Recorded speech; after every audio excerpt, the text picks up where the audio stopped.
Google Sheets est un excellent outil pour manipuler différents types de formats comme des dates. Nous pouvons notamment utiliser les différentes fonctions de date pour répondre à des besoins précis comme calculer un âge à partir d'une date de départ.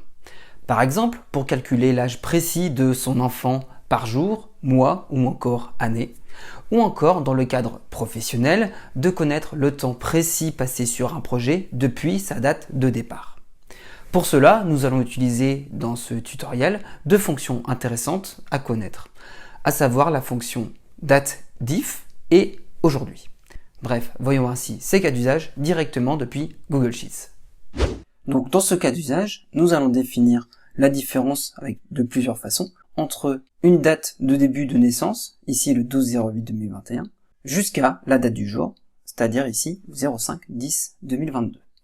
Donc on va pouvoir définir plusieurs choses, par exemple l'année qu'il y a entre ces deux dates, donc là une année, le nombre de mois, là précisément 13, et le nombre précis de jours, ici 419 jours, entre cette date et cette date.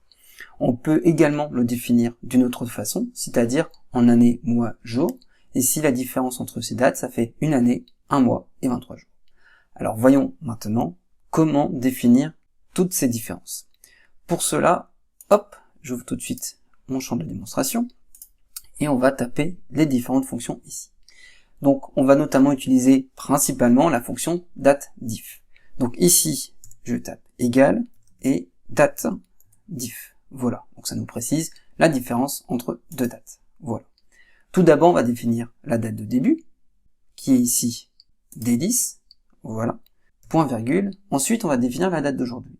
Donc soit je pourrais la choisir ici, ou alors vous pouvez directement taper la fonction aujourd'hui dans la formule, de sorte que demain, ça va bien prendre en compte la date du lendemain, et ainsi de suite.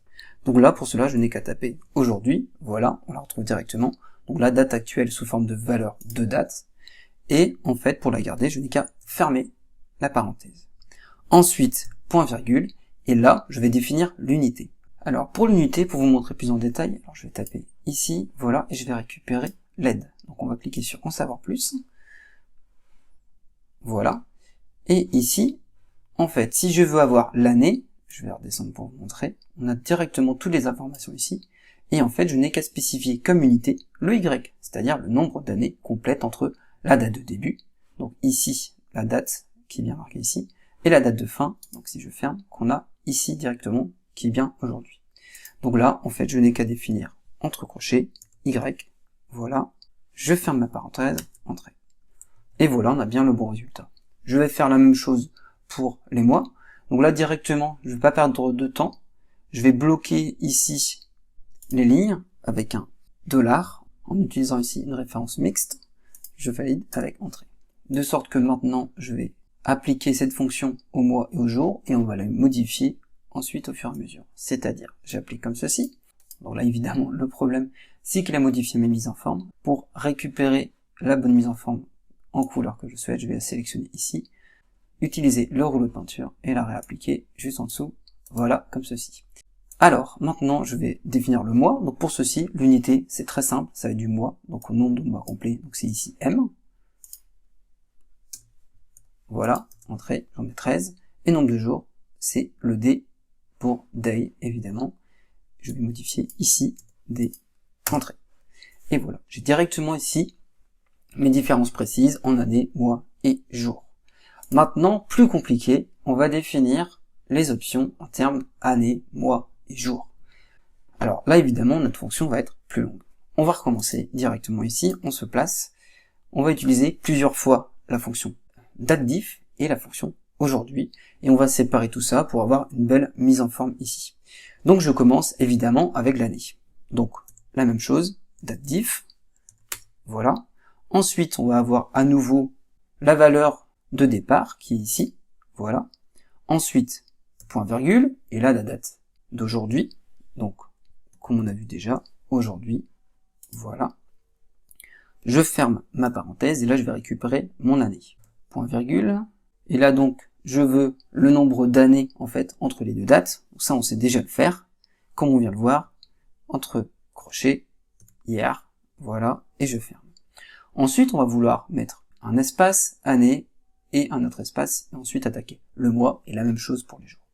Donc pour cela, on va taper un espace, le caractère et un autre espace, et là je vais taper entre crochets, je tape un espace pour le taper d'abord, et là, pour bien l'avoir dans mon résultat, on va taper année, virgule, espace, et là on va attaquer notre nouvelle fonction pour avoir la valeur du mois. Là, je vais fermer d'abord aussi mon crochet, et je repars avec un et là j'attaque ma nouvelle fonction pour avoir le mois. Donc, date, diff, voilà. Ensuite, à nouveau, la valeur de départ, là ça ne change pas, et la valeur aujourd'hui, voilà. Je referme, point virgule, là je définis maintenant la différence de mois. Alors là, la petite nuance, c'est qu'il va définir pas cette valeur ici, parce qu'on aura les mois complets, ce qui n'est pas 13 mois, évidemment, mais ici, on va devoir définir plutôt YM. Ce qu'on veut, c'est le nombre de mois complets entre la date de début et de fin, mais après déduction du nombre d'années complètes. Donc c'est l'unité parfaite ici. Donc, entre crochets, YM, je ferme mes crochets, et ma parenthèse. Et maintenant, on a ici, on le voit directement dans le résultat, l'année, une année, virgule, un mois, et maintenant je vais définir la même chose pour les jours. Comme précédemment, espace, et espace, je rajoute mes crochets, un espace, mois, virgule, ensuite je ferme, donc là je vais mettre ici, hop, mon aide à côté ici, voilà, je continue avec mon et là on va attaquer pour la dernière valeur, on va définir les jours. Donc, comme précédemment, date diff, voilà, ensuite à nouveau la date de début, point virgule, aujourd'hui, je ferme ma parenthèse, point virgule, et là, mon unité pour les jours. Donc, comme on l'a vu, avec les mois, on veut la différence après déduction du nombre d'années. Et donc là, comme unité, on va plutôt définir MD, c'est-à-dire le nombre de jours entre la date de début et date de fin, après la déduction du nombre de mois couplés. Alors, on rajoute simplement l'unité, ici, MD. Je ferme ma parenthèse, et je termine avec ma mise en forme, parce que là j'ai bien ici, on le voit, une année, un mois, 23.